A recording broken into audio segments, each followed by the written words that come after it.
Beginning after the end का season 1 finally खत्म हो चुका है और इस वीडियो में मैं सीजन 1 के पूरे स्टोरी को एक्सप्लेन करने वाला हूँ। तो grab your popcorn. Welcome to my channel, मैं हूँ टॉक्सिक और आज हम देख रहे हैं the beginning after the end का सीजन 1। शुरुआत में ही हमें एक स्ट्रॉन्ग वॉरियर दिखाया जाता है जिसने अपने ओपोनेंट को तरपा तरपा के मार दिया है। वो प्राउड खड़ा होकर कहता है, अब मैं बना हूँ नया राजा। फिर वो बंदा अपने कॉन्करर जर्नी पे निकलता है और अपने अमेजिंग पावर से बाकी ओपोनेंट्स को भी आसानी से हरा देता है। वो एक्सट्रीमली पावरफुल होने की वजह से अपने ओपोनेंट्स को हराने के बाद उसको बिल्कुल रूथलेस तरीके से खत्म कर देता है। सिर्फ वो ओपोनेंट्स को ही नहीं मारता बल्कि उनके पूरे एरिया पे बॉम्बिंग भी कर देता है, जिस वजह से जितने भी लोग वहाँ थे सब खत्म हो जाते हैं। पूरा एरिया डिस्ट्रॉय हो जाता है और वो ये सब देखते हुए कहता है, इसी के साथ मैं बन गया हूँ इस दुनिया का सबसे ताकतवर राजा। फिर हमें दिखाया जाता है कि वो बंदा अपने क्राउन की तरफ देख रहा होता है, लेकिन तभी उसे एक अजीब सी बीमारी का एहसास होता है। उसे ऐसा लगता है कि वो कहीं पे डूब रहा है। तभी उसे एक आवाज सुनाई देता है जो कहता है, तुम अपने नए जिंदगी में अपने अंदर के रोशनी को जरूर ढूंढना। वो आंखें बंद करता है और जब दोबारा खोलता है तो अपने सामने एक यंग कपल को देखता है जो काफी खुश और इमोशनल लग रहे होते हैं। वो कपल कहते हैं, वेलकम वेलकम आर्थर। आर्थर सोचता है, ये दोनों कौन है, ये मुझे आर्थर क्यों बुला रहे हैं। तभी वो लड़का कहता है, मैं तुम्हारा पापा हूँ रेनल्ड, और ये देखो ये तुम्हारी मम्मी है एलिस।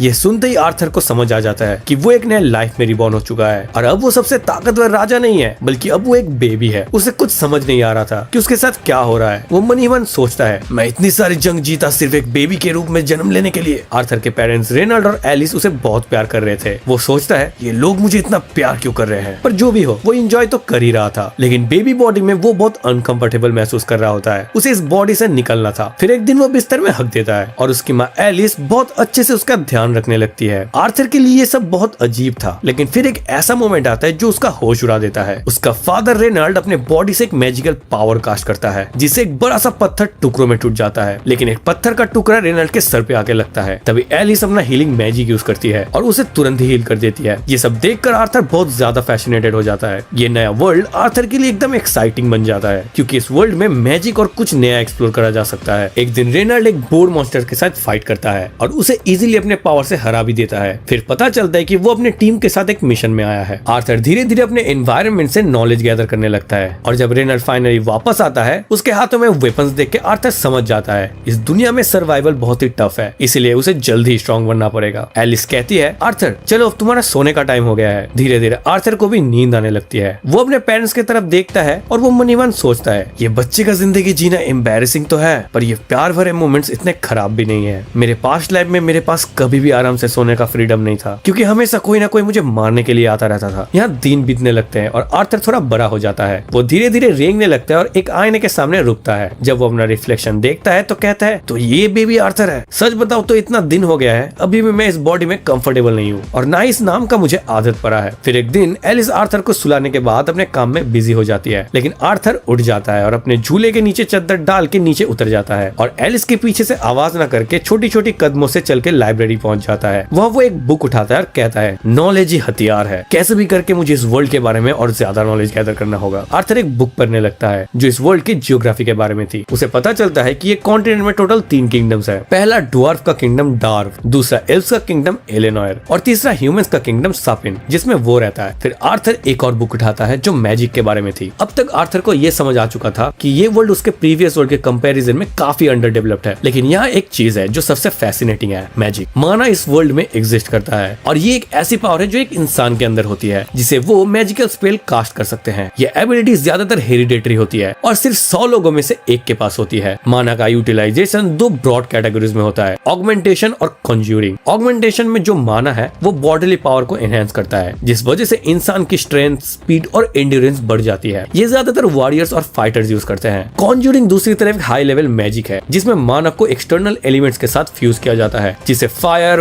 वाटर, एयर और अर्थ जैसे एलिमेंट्स को कंट्रोल किया जा सकता है। माना को यूज करने के लिए माना कोर की जरूरत होती है जो बॉडी के अंदर माना को एब्जॉर्ब करके एक सिंगल पॉइंट में गैदर करना होता है। उसे ही माना स्कोर कहते हैं और जो इसे मास्टर करता है वो मेज बनते हैं और इसे टीनेज के बाद ही ठीक से डेवलप करा जा सकता है, उससे आगे नहीं। आर्थर को सिमिलर कॉन्सेप्ट का नॉलेज है क्योंकि उसके प्रीवियस लाइफ में भी सेम ऐसा ही फॉर्मूला था जिससे अपने बॉडी को एक इंसान उसके पीक परफॉर्मेंस में ले जा सकता है और उसे की कहा जाता है। वो सोचता है कि मुझे जल्दी से ये मास्टर करना होगा ताकि वो इस दुनिया का भी स्ट्रॉन्गेस्ट वॉरियर बन पाए और फिर वो ध्यान करने लगता है। उसके अंदर माना फ्रेगमेंट्स जुड़ने लगता है और तभी पीछे से एलिस आ जाती है और उसे अपने गोदी में उठा लेती है। वो देखती है कि आर्थर पैंट में ही हक दिया है। आर्थर कहता है, शायद मैं इतनी इतने फोकस में था ये नोटिस ही नहीं किया। सच में ये बॉडी एक प्रिजन है। एलिस अपने डायरी में लिख रही होती है कि आर्थर सच में इस दुनिया का सबसे प्यारा बच्चा है और बहुत क्यूरियस भी है। वो मौका मिलते ही लाइब्रेरी जाके बुक्स पढ़ता है, पर आर्थर को मैंने कभी हंसते हुए नहीं देखा। तभी वो खिड़की की तरफ देखती है, रेनल्ड आर्थर को एक लकड़ी के सहारे शॉट चलाना सिखा रहा है। ये देखते हुए तभी एलिस भी वहाँ आ जाती है और रेनल्ड को गुस्से से घूरती है और कहती है, तुम मेरे छोटे प्यारे आर्थर के साथ क्या कर रहे हो? रेनल्ड कहता है, कुछ नहीं, मैं बस शॉट चलाना। और फिर से एलिस उसके ऊपर चिल्लाने लगती है। ये देखते हुए आर्थर सोचता है, इतने दिनों तक रहने के बाद मुझे पता तो चल चुका है कि इस घर में असली ताकत किसके हाथों में है, या फिर ये दुनिया ही पत्नी के इशारों से चलती है। आर्थर अपने माँ के साथ शहर में घूमने आता है और वो बहुत ही खुश होता है क्योंकि वो बहुत पास से मैजिक को ऑब्जर्व कर पाता है। वो वैल्यूएबल आइटम्स और वेपन्स देख पाता है जिससे उसे बहुत सारे इन्फॉर्मेशन मिलता है। शहर से आते समय आर्थर अपने माँ के कंधों में सोने लगता है और मन ही मन बोलता है, ये दोनों मेरे हर जरूरतों को पूरे करते हैं। ये जिंदगी चाहे कितना भी एम्बैरेसिंग लगे, ये इतना भी खराब नहीं है। क्या सच में फैमिलीज हमेशा से ही ऐसी होती है? वो अपने पास्ट के बारे में सोचता है जहाँ आर्थर को उसके पेरेंट्स एक अनाथ आश्रम के बाहर छोड़ गए थे और वो दिन वहीं पे पला बड़ा था। वो कहता है, फैमिली होती क्या है मुझे तो पता ही नहीं, पर ये जो वार्मथ मैं अभी फील कर रहा हूँ ये मेरे दिल को सुकून दे रहा है। एलिस कहती है, आर्थर तुम जब चोरी छिपे लाइब्रेरी जाके बुक पढ़ते हो, जब तुम मेरे साथ शहर जाके बहुत खुश होते हो, मुझे बहुत अच्छा लगता है। शायद तुम्हें अपने पापा से ये गुण मिला है। मैं चाहती हूँ तुम एक शांत जिंदगी चुनो, पर मुझे पता है एक दिन तुम भाग के इस दुनिया को एक्सप्लोर करने निकल पड़ोगे। बहुत दिन बाद हम आर्थर को देखते हैं जो थोड़ा बड़ा हो गया है। वो अपने पापा को ट्रेनिंग करते हुए देखता है। रेनल्ड्स अपने माना पावर से पत्थर को हवा में उठा लेता है और पीछे घूम के बोलता है, आर्थर तुम्हारे पापा अमेजिंग है ना? आर्थर मन ही मन सोचता है, इससे जल्दी तो मैं हाथों से उठा लेता। एलिस पीछे से आती है और आर्थर को उसके पापा की तरफ ध्यान से देखने बोलती है। आर्थर देखता है रेनल्ड माना पावर से अपने बॉडी को इतना स्ट्रॉन्ग बना लेता है कि उसके एक लात से छोटा सा विंड टॉर्नेडो बन जाता है और फिर जमीन में मारने से जमीन भी टूट जाती है। आर्थर समझ जाता है उसका पापा एक ऑगमेंटर है। एलिस दिन आर्थर को सुलाने के लिए ले जाती है, पर आर्थर लाइब्रेरी जाने के लिए जिद करने लगता है और अपने माँ को प्यारी प्यारी आंखों से ब्लैकमेल करने लगती है। एलिस बहुत बार मना करता है लेकिन फाइनली हार मान जाती है और उसे पढ़ने के लिए छोड़ देती है। आर्थर बुक पढ़ते हुए कहता है, मैंने इस समय में बहुत सारे इन्फॉर्मेशन गैदर किए, बट सबसे इम्पोर्टेंट माना कोर था और अब फाइनली उसे लगता है वो माना कोर डेवलप कर लेगा। आर्थर फोकस करके सारे माना पार्टिकल्स को गैदर करने लगता है और आर्थर तभी ग्लो करने लगता है और कुछ ही देर में माना कोर अचीव भी कर लेता है। बाहर रेनल्ड और एलिस बात कर रहे होते हैं और अचानक घर के अंदर एक बहुत बड़ा ब्लास्ट होता है। रेनल्ड एलिस को बचा लेता है पर उसका पेट जल जाता है। एलिस को याद आता है आर्थर घर के अंदर है। वो दोनों घबरा जाते हैं और घर के अंदर दौड़ के जाते हैं और रेनल्ड घर के अंदर घुस के ही चौंक जाता है। एलिस भी दौड़ के आती है और वो भी चौंक जाती है। रेनल्ड कहता है, एलिस ये कुछ सेंस नहीं बना रहा, हमारा बच्चा बस 3 साल का है और वो एक मेज बन गया है। आर्थर हवा में उड़ रहा होता है और कहता है, मेरी मेहनत फाइनली रंग लाई है। पर तभी छत आर्थर के ऊपर गिरने लगता है। आर्थर भागने जाता है पर उसका पैर स्लिप हो जाता है। आर्थर कहता है, इतनी मेहनत के बाद क्या मैं यहीं पे मर जाऊंगा? तभी एलिस और रेनल्ड उसके ऊपर आ जाते हैं और रेनल्ड अपने पावर से गिरते हुए टुकड़ों को पकड़ के दूर फेंक देता है। आर्थर कहता है, हाँ मैं तो भूल ही गया था, ये 2 लोग मेरी सेफ्टी के लिए कुछ भी कर सकते हैं, ये पेरेंट्स का ड्यूटी जो है। तभी वो दोनों आर्थर को सही सलामत देख के रिलीफ फील करते हैं और खुशी से रो पड़ते हैं। ये देख आर्थर मन ही मन कहता है, ये लोग रो क्यों रहे हैं? मुझे कुछ समझ नहीं आ रहा। इन्हें तो प्राउड फील करना चाहिए, इन्होंने अपना ड्यूटी फुलफिल किया है, तो ये रो क्यों रहे हैं? मुझे कुछ समझ नहीं आ रहा। आर्थर के आंखों में आंसू आने लगते हैं। वो मन ही मन कहता है, यही एक चीज है जो शायद मैं यहाँ की किताबों से नहीं सीख पाया और ना ही मैं अपने पुराने जिंदगी में सीख पाया। आर्थर बहुत जोर से मामा पापा बोल के रो पड़ता है पर उसका मन जोर जोर से एक ही बात बोल रहा होता है, कोई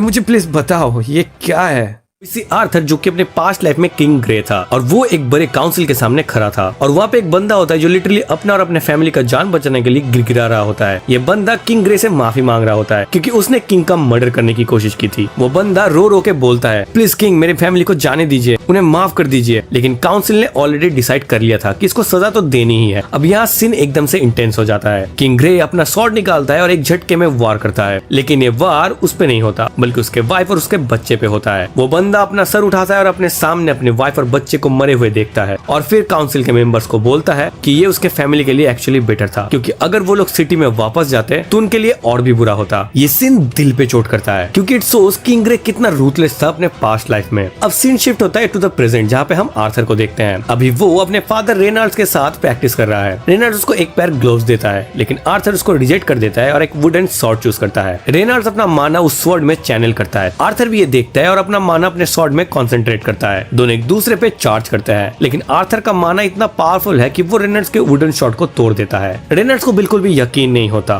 वो घर के अंदर जाता है और अपने वाइफ एलिस को बताता है, एलिस ये बच्चा कोई ऑर्डिनरी नहीं है, ये एक प्रोडिजी है, इसको एक सॉलिड टीचर चाहिए, हमें इसको ट्रेनिंग के लिए बाहर भेजना होगा ताकि ये एक पावरफुल मेज या वॉरियर बन सके। लेकिन एलिस सुनते ही भड़क जाती है। शी वाज लाइक, तुम पागल हो गए हो, मैं तुमसे कहा था कि तुम उसको ट्रेन करोगे और अब ये क्या बोल रहे हो। एज ए मॉम वो नहीं चाहते थे कि उसका छोटा और क्यूट सा आर्थर इतनी छोटी उम्र में घर से दूर जाए, लेकिन रेनॉल्ड्स का पॉइंट ये है कि ये आर्थर के फ्यूचर के लिए बेस्ट है। दोनों के बीच फुल ऑन आर्ग्यूमेंट चालू हो जाता है और इसे देख के आर्थर सोचता है ये लोग कितने डम है। फिर वो एक तीसरा ऑप्शन सजेस्ट करता है, मैं तो जाऊंगा ही, लेकिन क्यों ना आप दोनों भी मेरे साथ चलो। ये सुन के रेनॉल्ड्स और एलिस एकदम शॉक्ड हो जाते हैं और बोलते हैं, अरे मेरा बच्चा तो सच में प्रोडिजी है। बस ये डिसीजन फाइनल हो जाता है कि तीनों एक नई जगह जाएंगे जहाँ आर्थर को प्रॉपर ट्रेनिंग मिल सके। अब यहाँ एक नई पार्टी इंट्रोड्यूस होती है, ट्विन हॉर्न्स पार्टी। ये लोग रेनॉल्ड्स और एलिस का पुराने दोस्त होते हैं और इनको हम रेनॉल्ड के साथ पहले एपिसोड में भी देखा था। जब ये लोग आर्थर से मिलते हैं सब एक्साइटेड होते हैं, क्योंकि लास्ट टाइम जब इन्होंने आर्थर को देखा था वो एक छोटा सा बेबी था, अब वो 4 साल का है, बट स्टिल बड़ा डिफरेंस है। आर्थर पहले एडम से मिलता है, फिर एंजेला के पास जाता है। एंजेला उसको एक टाइट हग देती है जो आर्थर को बिल्कुल भी पसंद नहीं आता। तभी डार्डेन उसको एंजेला के हाथ से बचा लेता है। फिर वो बाकी 2 मेंबर से मिलता है, जैस्मिन और हेलेन। रेनॉल्ड्स बोलता है, चलो अब टाइम हो गया, हमें सिटी के लिए निकलना है। तो सब लोग एक कार्ट में बैठ के निकल पड़ते हैं। कार्ट में आर्थर अपने मॉम के साथ बैठता है और ट्रिप एंजॉय कर रहा होता है, लेकिन वो मनी मन सोचता है कि इस वर्ल्ड का ट्रांसपोर्टेशन सिस्टम कितना प्राइमेटिव है compare to his past life, क्योंकि वहाँ के लोग एडवांस व्हीकल से ट्रैवल करते थे। फिर भी वो कंप्लेन नहीं करता, बल्कि उसको ये तो पसंद आ रहा होता है। थोड़ी देर बाद वो लोग रेस्ट करने के लिए एक जगह पे रुकते हैं, लेकिन तभी एक वुल्फ का झुंड उन पर अटैक कर देता है। ट्विन हॉर्न्स के मेंबर और रेनॉल्ड्स तुरंत रेडी हो जाते हैं। एक एक करके वो उल्फ को आराम से हरा देते हैं। इस फाइट में आर्थर नोटिस करता है कि एंजेला और डार्डेन कॉन्जरस है, मतलब वो मैजिक स्पेल कास्ट करते हैं, और बाकी 3 मेंबर्स ऑगमेंटर्स हैं जो अपने बॉडी को माना से एनहेंस करते हैं। रात के सीन में सब लोग आग जला के खाना खा रहे होते हैं, लेकिन एलिस नोटिस करती है कि रेनॉल्ड्स के हाथ पे चोट लगी है। वो उसको हील करने जाती है, लेकिन तभी हेलेन बोलती है, रुक जाओ एलिस। ट्विन हॉर्न्स के सब मेंबर्स एकदम अलर्ट हो जाते हैं और अपने सराउंडिंग्स चेक करते हैं। जब कंफर्म होता है कि कोई नहीं है, तब वो एलिस को हील करने के लिए बोलते हैं। या आर्थर को पता चलता है कि उसकी मॉम एक एमिटर है, एक रेयर टाइप का मेज जो हीलिंग मैजिक यूज करता है। एमिटर्स इतने रेयर होते हैं कि लोग उन्हें ही पहले टारगेट करते हैं, इसलिए दुनिया से दूर एलिस और रेनॉल्ड्स एक छोटे से गांव पे रहते हैं। खाना खत्म करने के बाद एडम रेनॉल्ड्स से पूछता है, अगर तुम्हें कोई प्रॉब्लम ना हो तो क्या मैं आर्थर के साथ थोड़ी प्रैक्टिस कर सकता हूँ। अगले ही मोमेंट में एक फाइट सेटअप होती है। एडम अपना माना चैनल करके वेपन रेडी करता है। आर्थर भी अपने वुडन स्वॉर्ड में माना डालता है और उसका माना उसके पैरों तक स्प्रेड हो जाता है, जिससे वो सुपर फास्ट हो जाता है। फाइट के दौरान वो एडम के पीछे आ जाता है, लेकिन जब दोनों का कांटेक्ट होता है आर्थर का छोटा लाइट वेट बॉडी हवा में उड़ जाता है। तभी एंजेला अपने स्पेल कास्ट करती है और आर्थर को बचा लेती है। ट्विन हॉर्न्स के मेंबर्स एडम को डांटना शुरू कर देते हैं, तुम पागल हो, वो एक बच्चा है, तुम उसके अगेंस्ट इतना एग्रेसिव कैसे हो सकते हो। लेकिन एडम बोलता है, ये बच्चा नहीं, ये एक बीस्ट है। तभी जैस्मिन आर्थर के पास आती है और उसके सामने झुक के बोलती है, तुमने ये कैसे किया, क्या तुम मुझे सिखा सकते हो। आर्थर बोलता है, अभी तो मुझे खुद नहीं पता। जर्नी कंटिन्यू होती है और रास्ता लंबा होता जा रहा होता है। तो आर्थर अपने पापा एडम और बाकी लोगों के साथ ट्रेनिंग करता रहता है। वो हेलेन से बो एंड एरो का स्किल सीखता है, साथ ही वो जैस्मिन को फास्ट रनिंग का टेक्निक सिखा देता है। जैस्मिन इसके लिए बड़ी ग्रेटफुल होती है। फिर आर्थर के बर्थडे पे जैस्मिन उसको एक छोटा सा डैगर गिफ्ट करती है। ये देख के ट्विन हॉर्न्स के मेंबर खुश हो जाता है, क्योंकि जैस्मिन जो एक इंट्रोवर्ट है आर्थर के साथ इतना कंफर्टेबल हो गई है। आर्थर को भी ये सब अच्छा लग रहा होता है। लेकिन अब सीन शिफ्ट होता है एक डेंजरस मोमेंट पे। वो लोग एक क्लिफ के ऊपर से गुजर रहे होते हैं जब उन पे अचानक तीर बरसना शुरू हो जाते हैं। पता चलता है कि कुछ बैंडिट्स उन पे अटैक कर दिया है। ट्विन हॉर्न्स के मेंबर्स और रेनॉल्ड्स फाइट मोड में आ जाते हैं, लेकिन बैंडिट्स का नंबर इतना ज्यादा था कि वो लोग घिर लिए जाते हैं। सब लोग अपना फुल पावर लगा रहे होते हैं और हमें पता चलती है सच में ये बैंडिट्स से बहुत ही ज्यादा स्ट्रॉन्ग है। लेकिन प्रॉब्लम ये है कि बैंडिट्स बहुत सारे हैं और उनका ये नंबर ही उनका स्ट्रेंथ है। तब एक पावरफुल अटैक रेनॉल्ड्स पे होता है और वो बैडली इंजर्ड हो जाता है। ये अटैक कोई और नहीं बैंडिट्स का चीफ ने किया होता है। आर्थर और एलिस कार्ट से बाहर निकलते हैं और एलिस अपने हस्बैंड की हालात देख के और भी पैनिक कर जाती है। रेनॉल्ड्स उसे बोलता है, एलिस किसी भी हाल में तुम्हारा एमिटर पावर किसको पता नहीं चलना चाहिए। फिर वो आर्थर से बोलता है, आर्थर अपने मॉम को बचा के ले जाओ। आर्थर जिद करता है कि वो भी लड़ेगा, उसके अंदर भी पावर है। लेकिन रेनॉल्ड्स बोलता है, तुम यही पावर यूज करो और अपने माँ को बचाओ, तुम्हारे मॉम के पेट में एक छोटा सा बच्चा है आर्थर। और ये सुन के आर्थर शॉक हो जाता है। रेनॉल्ड्स बोलता है, अब तुम बड़े भैया बनने जा रहे हो, तो तुम अपने माँ और अपने आने वाले भाई बहन को संभलो। आर्थर अपनी मॉम को लेके भागने लगता है। रेनॉल्ड्स अपना 100% देके चीफ पे अटैक करता है, लेकिन चीफ बोलता है कि अब किसी से कुछ नहीं होगा। आर्थर और एलिस को रोकने के लिए और बैंडिट्स आ जाते हैं, लेकिन ट्विन हॉर्न्स के मेंबर उन्हें रोक देते हैं। आर्थर अपने मॉम को लेके आगे बढ़ता है और वो सोचता है कि अपने पास्ट लाइफ में उसने कितने लोगों की जान लिया है और आज वो भाग रहा है ताकि वो उसकी और उसके मॉम की जान बचा पाए। तभी क्लिफ के ऊपर से एक मेज उन्हें देखता है और एक मैजिकल स्पेल कास्ट करता है। आर्थर ये नोटिस कर लेता है और अपने मॉम को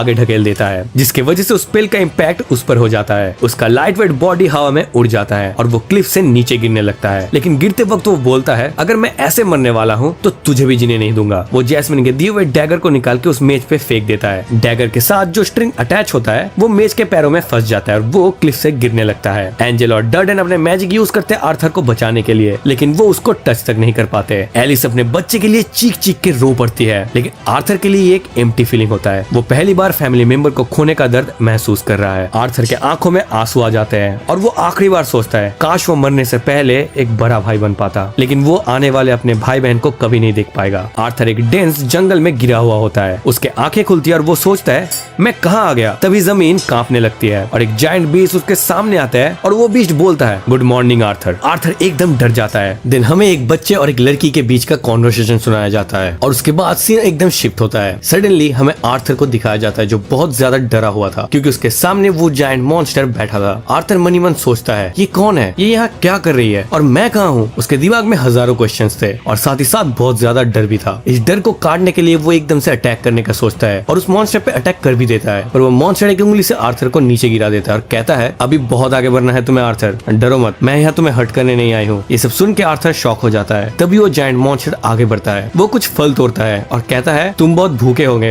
ये लो ये फल खा लो। पर आर्थर को कुछ समझ नहीं आ रहा था। वो इमोशनल होकर रोने लगता है। तब मॉन्स्टर कहता है देखो खाना तो खाना पड़ेगा वरना मैं तुम्हारा कोई भी क्वेश्चन का आंसर नहीं दूंगी। ये सुन के आर्थर वो सारे फ्रूट्स खाने लगता है। आर्थर का पहला क्वेश्चन होता है मेरे पेरेंट्स कहाँ हैं, क्या वो ठीक है, क्या वो जिंदा है। ये सुनते ही मॉन्स्टर कहता है मैं यहाँ से ज्यादा दूर मूव नहीं कर सकती, पर इतना बता सकती हूँ कि वो लोग एकदम सेफ है और वो ऑलरेडी उस प्लेस से आगे बढ़ चुके हैं। ये सुन के आर्थर बहुत ज्यादा इमोशनल हो जाता है। उसकी आंखें नम हो जाती है और वो अपने पेरेंट्स के वेलबींग के बारे में जान के बहुत ही खुश होता है। वो मॉन्स्टर को थैंक यू बोलने लगता है। तभी वो अपने आप को इंट्रोड्यूस करती है, मेरा नाम सिल्विया है। इसके बाद हमें फिर से वही दो कैरेक्टर्स के बीच का कॉन्वर्सेशन दिखाया जाता है जहाँ वो सीक्रेट्स ना रखने की बात करता है। सीन फिर प्रेजेंट में शिफ्ट होता है जहाँ सिल्विया कई दिनों तक आर्थर का ख्याल रखती है। आर्थर के सारे वुंड्स पूरी तरह से हील हो जाते हैं और वो वहाँ बहुत अच्छा टाइम स्पेंड करता है। पर उसे तो अपना घर जाना था, अपने पेरेंट्स से मिलना था। वो सिल्वी से इस बारे में रिक्वेस्ट करता है, पर सिल्विया बताती है कि वो लोग अभी एल्सियर फॉरेस्ट के आउटस्कर्ट्स में हैं और बाहर का सिचुएशन बिल्कुल भी सेफ नहीं है क्योंकि आसपास बहुत डेंजर है। इसीलिए सिल्विया उसे बताती है कि वो एक डायमेंशनल रिफ्ट क्रिएट करेगी, पर इस प्रोसेस में बहुत ज्यादा टाइम लगेगा। इसी दौरान आर्थर स्टिक उठाता है और अलग अलग तरह के फाइट टेक्निक प्रैक्टिस करने लगता है। ये देख के सिल्विया को बहुत अच्छा लगता है और वो कहती है एक बच्चे के लिए अपने बॉडी को ऐसे मूव करना बहुत ही ज्यादा बेटर है, तुम्हारी हेल्थ भी इससे अच्छी होगी। जैसे जैसे टाइम बीतता है आर्थर का सिल्विया के बारे में परसेप्शन चेंज हो जाता है। पहले वो इस मॉन्स्टर से डरता था, पर अब दोनों के बीच एक क्लोज रिलेशनशिप बन चुकी है। पर आर्थर के दिमाग में ये थॉट भी चलता है कि सिल्विया ने अपने बारे में मुझे आज तक कुछ क्यों नहीं बताया, और उसे ये भी लगता है कि सिल्विया अंदर ही अंदर किसी चीज को लेकर सफर कर रही है। फिर भी दोनों का बॉन्ड बहुत ही स्ट्रॉन्ग हो जाता है। एक दिन आर्थर मेडिटेशन के लिए बैठता है और अपना माना कोर एक्टिवेट करता है। ये देख सिल्विया कहती है तुम्हारी इस एज में माना कोर एक्टिवेटेड है, आई गेस तुम इसके लिए रेडी हो। फिर सिल्विया एक मैजिकल स्पेल कास्ट करती है और अपना माना कलेक्ट करने लगती है। ये देख के आर्थर शॉक हो जाता है। सिल्विया कहती है तुम्हें पता है मैं ये क्या कर रही हूँ, मैं अपना माना कलेक्ट कर रही हूँ। ह्यूमंस के लिए ये चीज बहुत रेयर है, पर हम जैसे जो ह्यूमंस नहीं है उनके लिए ये नॉर्मल है, स्पेशली उन मॉन्स्टर्स के लिए जिनको माना बीस्ट कहते हैं। क्या तुम्हें ये एबिलिटी चाहिए? ये सुन के आर्थर बहुत एक्साइटेड हो जाता है और बोलता है हाँ मुझे ये चाहिए, मुझे और स्ट्रॉन्ग बनना है। पर सिल्विया कहती है पहले मैं तुमसे एक क्वेश्चन पूछना चाहती हूँ, अगर तुम इतना पावरफुल हो गए तो तुम क्या करोगे? आर्थर अपने साथ हुई अनफॉर्चुनेट चीजों को याद करता है और बोलता है जो भी मेरे पसंद के लोगों को हर्ट करेगा मैं उन सबको खत्म कर दूंगा। ये सुन के सिल्विया आर्थर को नीचे गिरा देती है और कहती है तुम्हारे लिए ये नॉर्मल है ना, अगर मैं चाहूँ तो तुम्हें भी मार सकती हूँ, पर मैं तुमसे जेंटली प्यार भी कर सकती हूँ, दोनों में से तुम क्या चूज करोगे? आर्थर बोलता है ऑब्वियसली सेकंड वाला ऑप्शन। सिल्वी कहती है मैं तुम्हें यही समझाना चाहती थी, इस दुनिया में गुस्सा नफरत सब भर भर के मिलेगा, पर अगर तुम्हें ये लाइफ फ्रूटफुली जीना है, सबके काम में आना है, तो ये इमोशन साइड में रखना होगा। ये सुन के आर्थर शॉक हो जाता है। उसे लगता है कि शायद सिल्विया को उसके पास्ट लाइफ के बारे में थोड़ा आइडिया है। सिल्विया फिर भी पूछती है तो बताओ अगर तुम्हें ये सारा पावर मिल जाए तो तुम बहुत स्ट्रॉन्ग हो जाओगे और उसके बाद क्या करोगे? इस बार आर्थर बोलता है मैं अपने चाहने वालों का रक्षा करूंगा। सिल्वी खुश होकर कहती है ये हुई ना बात, अब तुम रेडी हो। दूसरी तरफ एक दूसरा मानविश दिखाया जाता है जो एक ड्रैगन को मार देता है और बोलता है तुम मुझसे नहीं बच सकते सिल्विया, मैं तुम्हें खत्म करके ही रहूंगा। वो उड़ जाता है। सीन शिफ्ट होता है और आर्थर के पास्ट लाइफ का फ्लैशबैक दिखाया जाता है जहाँ आर्थर यानी किंग ग्रे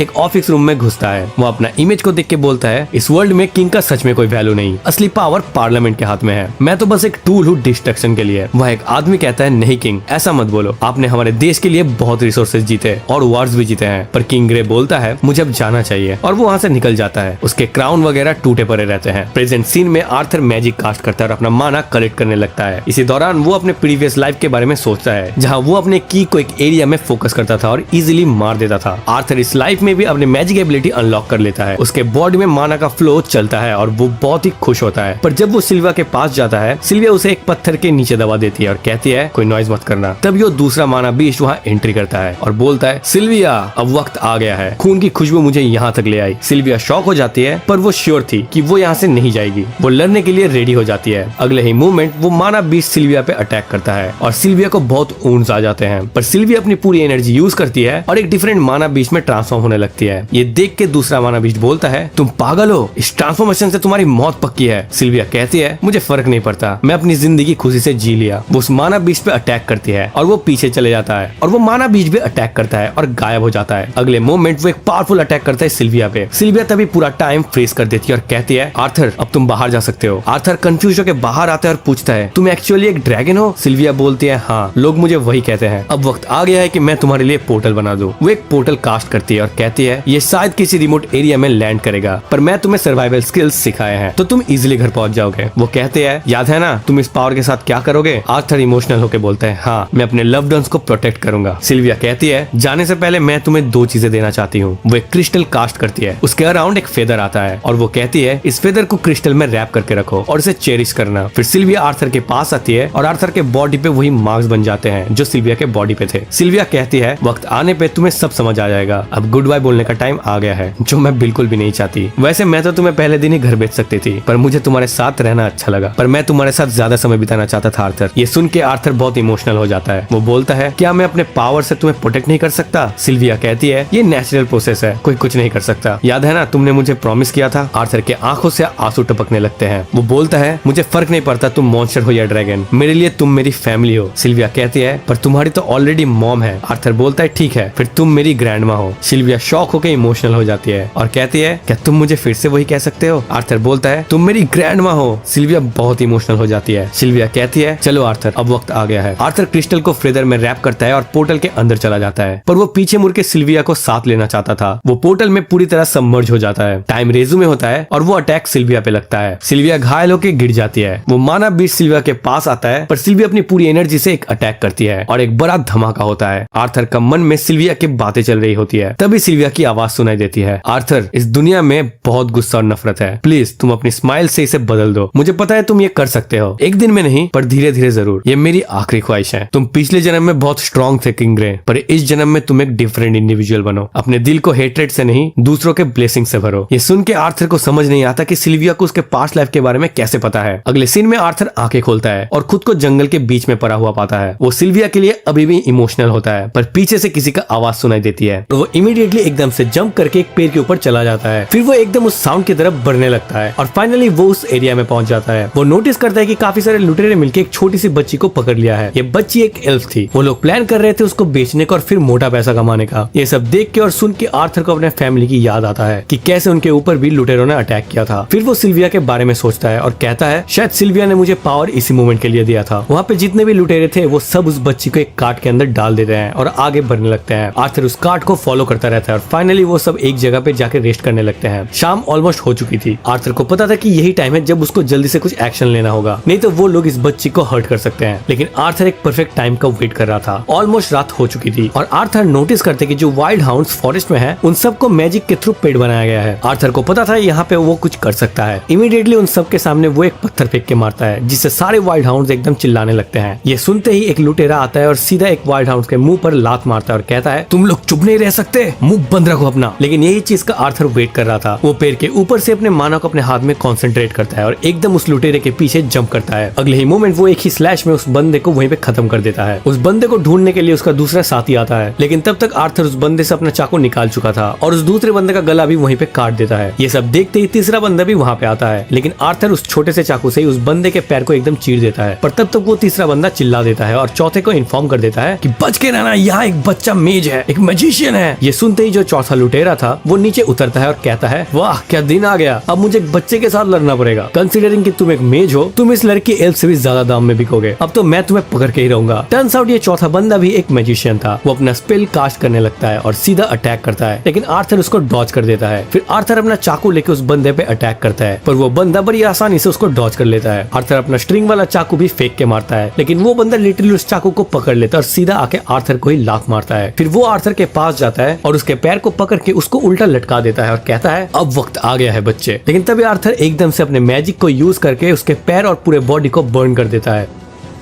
अगले ही मोमेंट वो अपना वही शॉट फेंकता है जो उस बंदे के सर में जाके लगता है और वो वहीं पे खत्म हो जाता है। फिर आर्थर भी तीसरे बंदे को भी यहीं पे खत्म कर देता है। ये सब करते करते जो एल्फ बच्ची थी वो जाग जाती है। आर्थर वहाँ पे जाके उस बच्ची को रेस्क्यू कर लेता है। वो लड़की पहले तो काफी डर जाती है, लेकिन तब आर्थर कहता है चिंता मत करो, तुम सेफ हो। फिर वो नीचे उतरती है और कहती है तुम्हें इतना ज्यादा चोट कैसे लगा और वो लोग कहाँ गए जो मुझे किडनैप किए थे। ये सुन के आर्थर कहता है चिंता मत करो, उनको बस एक माइनर सा एक्सीडेंट हो गया है जिसकी वजह से वो यहाँ नहीं आए।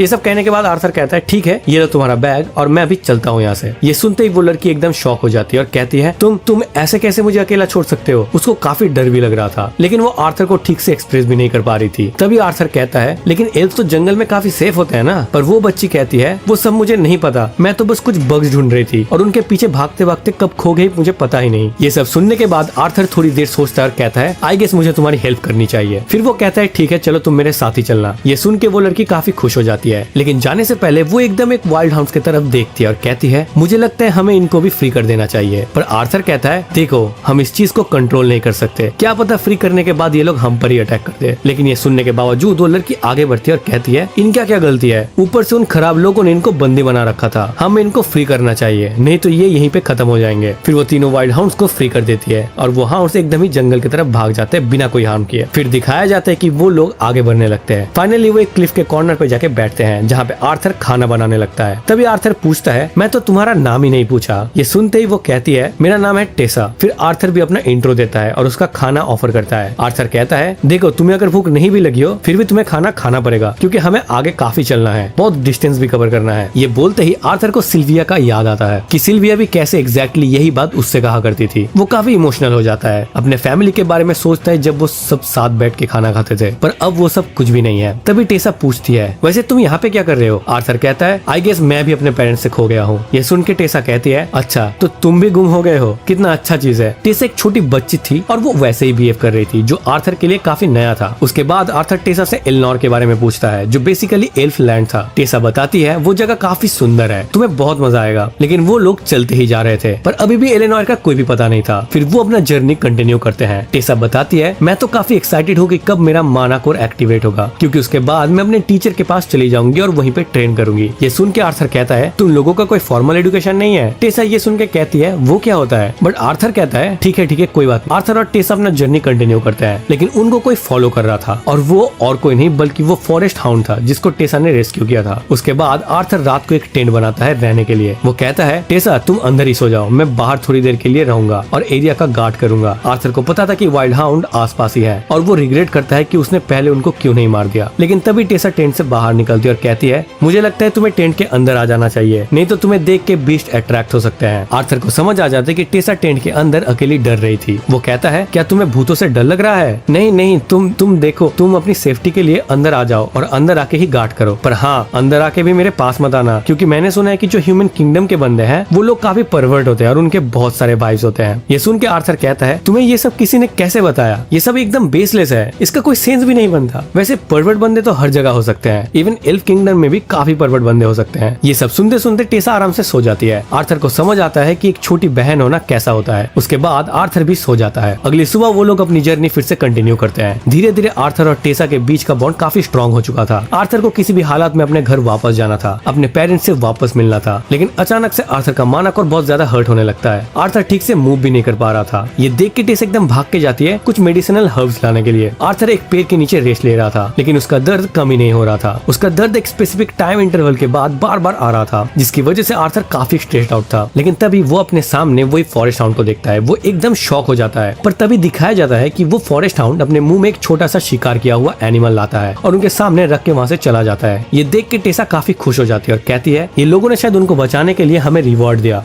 फिर सीन शिफ्ट होता है और दिखाया जाता है कि वो दोनों बैठ के उस मीट को खाते हैं। उनको बहुत ज्यादा मजा आता है। फिर टेसा आर्थर को एक मशरूम खाने को देती है जो उनके लैंड में काफी पॉपुलर है, लेकिन जैसे ही आर्थर उसको खाता है उसका पेट जवाब दे देता है। उसके बाद वो लोग टेंट पे फिर से रेस्ट करने के लिए जाते हैं। इस बार टेसा एकदम बरबराने लगती है, लेकिन तब तक आर्थर इतना थका हुआ था कि वो पहले ही सो जाता है। फिर दिखाया जाता है कि उनका जर्नी कंटिन्यू होता है। आर्थर कहता है अब मुझे लगता है कि हम काफी करीब आ चुके हैं। टेसा भी इस चीज को कंफर्म करती है, लेकिन तभी टेसा कहती है आर्थर तुम तो अब मेरे दोस्त बन चुके हो, तो क्या मैं तुम्हें आर्ट नाम से बुला सकती हूँ? ये सुन के आर्थर कहता है हाँ मेरी महारानी, जो तुम्हारा मन है वो करो, बस मुझे अभी के लिए माफ कर दो। लेकिन तभी टेसा आगे बढ़ती है और कहती है आर्थर मैंने कुछ देखा। आर्थर बिना मुड़ के कहता है हाँ मैं काफी देर से बहुत कुछ देख रहा हूँ, बहुत पेड़ पौधे देख रहा हूँ। लेकिन तभी आर्थर अपने सामने देखता है और एकदम से शॉक हो जाता है। उसके सामने एक पेड़ के नीचे एक पोर्टल खुला हुआ था। ये देख के टेसा जल्दी से आगे बढ़ती है और कहती है आर्ट आ जाओ। अगले ही मोमेंट वो दोनों टेलीपोर्ट होकर इलिनॉय लैंड में पहुंच जाते हैं। एल्फ का वो लैंड भले ही जंगल के बीच में था पर काफी मॉडर्नाइज और एडवांस था। आर्थर को होश आता है, लेकिन तभी वो देखता है कि काफी सारे सोल्जर्स वहाँ पे प्रेजेंट है। अगले ही मोमेंट वो सोल्जर्स आर्थर को कैप्चर कर लेते हैं, उसको वहीं पे खत्म करने वाले होते हैं। आर्थर हेल्प के लिए टेसा की तरफ देखता है पर टेसा वहाँ चुपचाप खड़ी होती है। टेसा कोई मूवमेंट नहीं कर रही थी, जो देख के आर्थर एकदम शॉक हो गया था। वो इमेजिन करता है कि कैसे थोड़ी देर पहले तक टेसा उसके साथ बेस्ट फ्रेंड की तरह एक्ट कर रही थी, लेकिन अब टेसा उसका रिस्पॉन्स तक नहीं दे रही है। ये सब सोच के आर्थर को पता चल गया था कि उसकी डेथ अब करीब है। और तभी एक सोल्जर ऑर्डर देता है जल्दी से इसका गर्दन काट दो। और उसी मूवमेंट पे टेसा आती है और कहती है नहीं तुम इसको नहीं मार सकते, तुम आर्थर को नहीं मार सकते। ये देख के आर्थर बहुत शॉक हो जाता है। पर तभी सोल्जर्स बोलते हैं नहीं आपको नहीं पता, ये ह्यूमंस बार्बरिक होते हैं, हमको इसको खत्म करना पड़ेगा, नहीं तो आगे चल के ये हमारे लिए प्रॉब्लम बन जाएंगे। पर तभी टेसा उनको समझाती है नहीं इस ह्यूमन ने एक्चुअली मेरी जान बचाई है, प्लीज इसको छोड़ दो। पर सोल्जर्स आर्थर भी चिल्लाते हैं तूने तो इसका ब्रेन वॉश कर दिया है। और ये सब चल ही रहा होता है कि तभी वहाँ एक पोर्टल ओपन होता है, उसमें से एक एल्डरली फिगर निकलता है। वो कहता है उस ह्यूमन को छोड़ दो और फिर आगे बढ़ता है और बोलता है अगर एक बार एक ह्यूमन लॉस्ट प्रिंसेस के अराउंड रहे तो हमारा रिएक्शन ऐसा ही होगा। तभी टेसा बोलती है ग्रैंडफादर, और वो बंदे अपने आप को इंट्रोड्यूस करता है मैं इलिनॉय का फॉर्मर किंग हूँ, मेरा नाम है वेरियन और तुमने मेरे ग्रैंड डॉटर टेसा को बचाया है जो इलिनॉय की प्रिंसेस है, इसके लिए थैंक यू। ये सुन के आर्थर एकदम शॉक हो जाता है और टेसा की तरफ देखता है। प्रिंसेस? आर्थर को यकीन नहीं होता कि टेसा रॉयल फैमिली से बिलोंग करती है। और तभी हम देख रहे होते हैं कि इलिनॉय के किंग और क्वीन मतलब टेसा के मॉम और डैड वहाँ आ जाते हैं। टेसा एकदम भाग के अपने मॉम को हक कर लेती है। किंग और क्वीन अपनी बेटी को देख के बहुत खुश होते हैं। पर तभी किंग का ध्यान आर्थर की तरफ जाता है और वो कहता है सोल्जर्स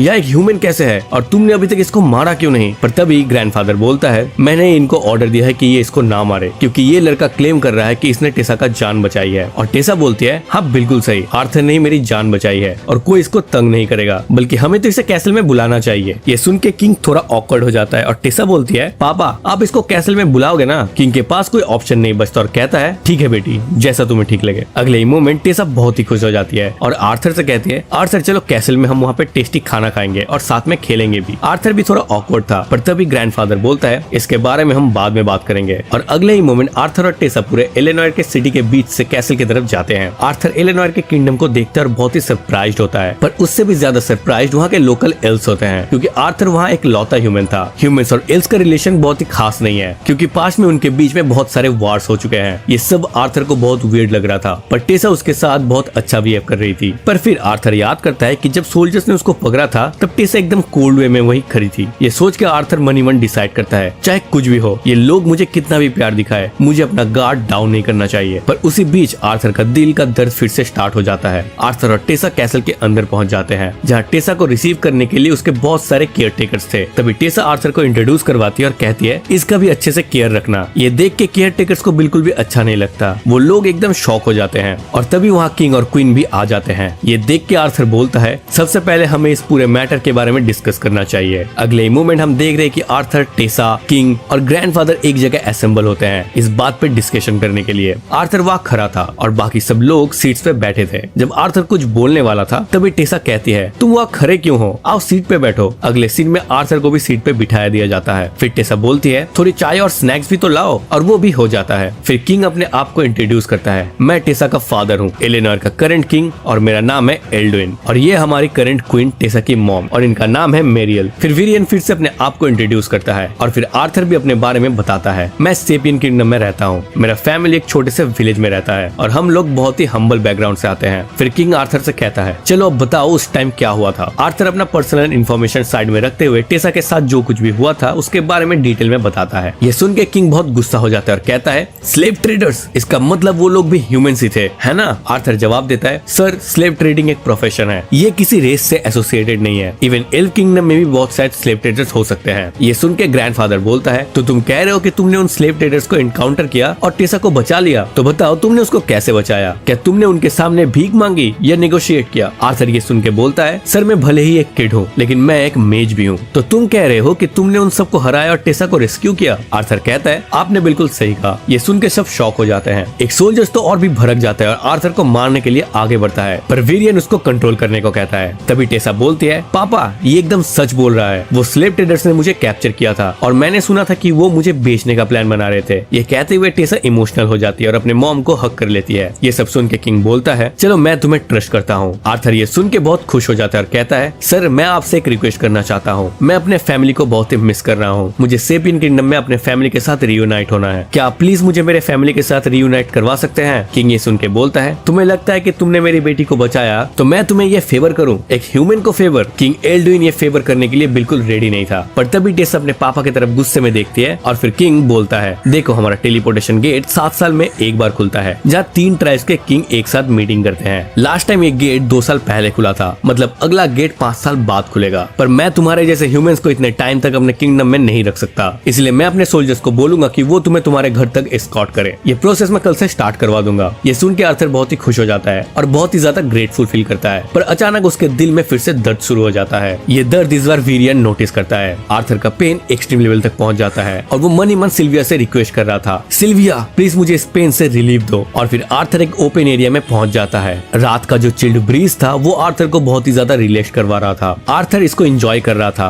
और तभी वो ऊपर देखता है जहाँ टेसा अपने फैमिली के साथ क्वालिटी टाइम स्पेंड कर रही थी। ये देख के आर्थर को अपने पेरेंट्स की याद आती है। वो मन ही मन सोचता है, पता नहीं वो लोग किस हालत में होंगे, मोस्ट प्रोबेबली वो लोग हेल्दी होंगे और क्या पता जब मैं उनसे वापस मिलूंगा वो मुझे एक्सेप्ट भी करेंगे या नहीं, क्या वो मेरे वापस आने से खुश होंगे, मुझे कोई आइडिया नहीं है। ये सब वो सोच ही रहा होता है कि टेसा का नजर भी आर्थर पे पड़ता है। जब आर्थर वापस आ रहा था, टेसा उसके सामने आती है और कहती है, Arthur I am really sorry कि मेरे फैमिली ने तुमसे ऐसे रूडली ट्रीट किया। आर्थर जवाब देता है, कोई बात नहीं स्पॉइल्ड प्रिंसेस, ये सब होना ही था। टेसा बोलती है, प्लीज मुझे स्पॉइल्ड प्रिंसेस बिल्कुल मत बोलो, बट बाय द वे मैं श्योर हूँ कि तुम्हारे पेरेंट्स भी तुमसे मिलने के बाद ऐसे ही रिएक्ट करेंगे। ये सुन के आर्थर बहुत ही इमोशनल हो जाता है और कहता है, तुम्हें सच में लगता है कि मेरे पेरेंट्स भी इतने ही खुश होंगे जब वो मुझसे वापस मिलेंगे? टेसा कहती है, बिल्कुल, तुम्हें कोई आइडिया भी नहीं है कि वो लोग तुम्हें कितना प्यार करते हैं और तुम्हें भी ये नहीं पता कि मैं तुम्हें कितना मिस करने वाली हूँ, ये जान के कि तुम यहाँ से कल जा रहे हो। वो लोग ये सब बातें कर रहे होते हैं, पर तभी वहाँ कुछ ग्लोइंग फ्लावर्स हवा में उड़ने लगते हैं और पूरे एरिया को घेर लेते हैं। इन फ्लावर्स को देख के टेसा कहती है, हमारे यहाँ इन फ्लावर्स को फायरफ्लाई बेल कहा जाता है। आर्थर उन फ्लावर्स को देखता है और अपने पेरेंट्स के बारे में सोचता है। अगले मोमेंट हम देख रहे हैं कि आर्थर भी इन फ्लावर्स को बहुत ही पसंद करने लगता है और वो और टेसा दोनों ही बहुत खुश होते हैं। पर अचानक एक चीज डायरेक्टली टेसा पे हिट करने वाली थी। आर्थर उस चीज को एकदम से ब्लॉक कर देता है और सीधा उस पर अटैक करने जाता है, पर तभी हमें दिखाया जाता है कि वो और कोई नहीं बल्कि ग्रैंडपा वेरियन था। आर्थर एकदम चिल्लाता है, क्या आप पागल हो गए हो, आप अपनी ग्रैंड डॉटर पे अटैक क्यों कर रहे थे? पर वेरियन कह रहा था, तुम क्या बोल रहे हो, मैं अपने ग्रैंड डॉटर को क्यों हर्ट करूंगा, मैं तो तुम्हें टेस्ट कर रहा था, तुमने मेरे अटैक को ब्लॉक किया और इंस्टेंटली रिटेलिएट किया। अब मैं मान रहा हूँ कि तुमने सच में उन स्लेव ट्रेडर्स को हराया है। ये सुन के आर्थर को समझ आता है कि एक्चुअली वेरियन उसका टेस्ट ले रहा था, पर तभी टेसा आती है और कहती है, प्लीज ग्रैंडफादर आप लोग इसको बुली करना बंद कर दो। पर वेरियन बोलता है, तुम्हें क्या लगता है मैं इसको बुली करने आया हूँ? नहीं, मैं तो काफी सालों बाद किसी इंटरेस्टिंग पर्सनैलिटी से मिला हूँ, इसीलिए मैं यहाँ पे हूँ। अगले ही मोमेंट हम देख रहे होते हैं कि वेरियन अपने मैजिकल पावर से टेसा को दूर बिठा देता है और आर्थर के हाथ में एक वुडन स्टिक दे देता है। आर्थर भी फाइट के लिए रेडी हो जाता है और सीधा वेरियन पे अटैक करता है, पर वेरियन अपने स्किल की वजह से आर्थर का हर एक पावरफुल स्ट्रोक को डॉज कर लेता है। आर्थर कितना पावरफुल था ये वेरियन को पता चल गया था, पर वेरियन एक मास्टर सेज है, वो आर्थर के हर अटैक को डिफेंड करता है। जब आर्थर अपने वुडन शॉट से अटैक करता है, वेरियन अपने हाथों से उसको ब्लॉक करता है और आर्थर का शॉट को तोड़ देता है, पर उसी शॉट का एक पीस सीधा टेसा की तरफ जा रहा था। आर्थर अपने शॉट के हैंडल को फेंक के टेसा को उससे बचा लेता है। आर्थर अब निहत्था था, पर वो अपना मान अपने हाथों में कॉन्सेंट्रेट करता है, अपनी पूरी जान लगा देता है और सीधा वेरियन पे अटैक करता है। वेरियन की आंखें एकदम चमकने लगती है। आर्थर को पता था कि जो लोग अपने इंस्टिंक्ट्स पे भरोसा करके लड़ते हैं उनकी आईज ऐसे ही ग्लो करती है, पर यहाँ भी वेरियन आर्थर को आसानी से पीछे धकेल देता है, पर आर्थर फिर से अटैक करता है और इस बार वेरियन के फोरहेड को थोड़ा सा टच कर लेता है। ये देख के वेरियन हैरान हो जाता है और कहता है, मुझे यकीन नहीं हो रहा कि तुमने मुझे टच कर दिया, चलो अब राउंड 2 स्टार्ट करते हैं। ये बोलते ही वेरियन चिल्लाता है और हम देखते हैं कि टेसा वेरियन के पीछे आके चिमटी काट लेती है और कहती है, बस ग्रैंडफादर बहुत हो गया, मुझे ये सब और बर्दाश्त नहीं हो रहा, आप कितना बुली करोगे उसको? ये सुन के वेरियन रुक जाता है, पर तभी आर्थर कहता है, एल्डर वेरियन थैंक यू कि आपने मुझे इस लायक समझा। वेरियन जवाब देता है, है अगर तुम सच में इस चीज को अप्रिशिएट करते हो तो तुम मेरे डिसाइपल बन जाओ। ये सुन के आर्थर एकदम शॉक हो जाता है। वो हैरान है कि वीरियन एक्चुअली उसको अपना डिसाइपल बनाना चाहता है। पर तभी आर्थर कहता है मैंने अभी तक अपने पेरेंट्स को ये मैसेज भी नहीं दिया कि मैं सेफ हूँ, मैं जिंदा हूँ। वीरियन बोलता है तुम उसकी चिंता मत करो, एक तरीका है जहाँ से तुम अपने पेरेंट्स को ये मैसेज शेयर कर सकते हो और उनको अपने वेलबींग के बारे में बता सकते हो। तो बताओ क्या तुम मेरे डिसाइपल बनोगे? उसी मोमेंट पे आर्थर के दिल में फिर से वही दर्द शुरू हो जाता है। तभी वीरियन कहता है मैंने ये चीज पहले ही देख ली थी, तुमने एक बीस्ट व्हील को इनहेरिट किया है, अगर तुम इसको कंट्रोल नहीं कर पाओगे तो तुम मर जाओगे। आर्थर को दिखाया जाता है जिसके दिल में फिर से वही दर्द शुरू हो जाता है और सडनली उसके दिल के अंदर से एक मॉन्स्टर बाहर निकल आता है। आर्थर उस मॉन्स्टर को देख के बिल्कुल शॉक हो जाता है। उसको यकीन नहीं हो रहा था, उसको ये सब कुछ एक इल्यूजन लग रहा था। बट तभी उसको एक आवाज सुनाई देती है और ये आवाज और किसी की नहीं बल्कि टेसा की थी। और फिर वो अपने आंखें खोलता है और रियलाइज करता है कि वो एक्चुअली में एक सपना देख रहा था। बट तभी टेसा बहुत ज्यादा गुस्सा करती है और कहती है जल्दी से रेडी हो जाओ, ग्रैंडपा तुम्हें बुला रहे हैं। ये सब सुनने के बाद आर्थर रेडी होने लगता है और तभी टेसा पूछती है तो क्या तुमने डिसाइड कर लिया,